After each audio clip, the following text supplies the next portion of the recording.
Hi hello అందరూ ఎలా ఉన్నారు? ఈరోజు మీకు మా అత్తయ్య నేను జున్ను ఎలా చేయాలో చేసి చూపిస్తాము. ఇది 1 లీటర్ జున్ను పాలు. లాస్ట్కి అయితే రిజల్ట్ ఇలా వస్తుంది.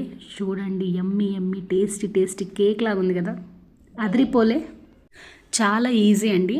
ఒక 1 లీటర్ పాలలో సరిపడా బెల్లం వేసుకొని కలుపుకోవాలి. తర్వాత ఆ పాలని ఫిల్టర్ చేసుకోండి. బెల్లంలో ఏమన్నా ఇసుక ఉన్నట్టయితే పోతుంది. మన నార్మల్ మిల్క్ అయితే వైట్ కలర్లో ఉంటాయి, అదే జున్ను పాలు అయితే మీకు కొంచెం ఎల్లోయిష్ కలర్లో కనిపిస్తాయి.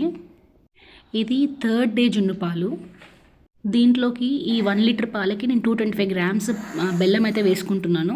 కొంచెం మిరియాల పొడి కూడా యాడ్ చేసుకోండి దీంట్లోకి.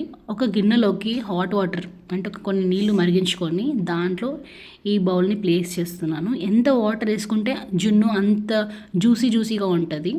అండ్ 20 మినిట్స్ సిమ్లో పెట్టుకొని జున్ను తయారు చేసుకోవాలి. లాస్ట్కి ఇలా తయారైపోతుంది జున్ను. చూడండి, కేక్ లాగా మంచిగా స్పాంజీగా చూడడానికి ఎంత బాగుందో.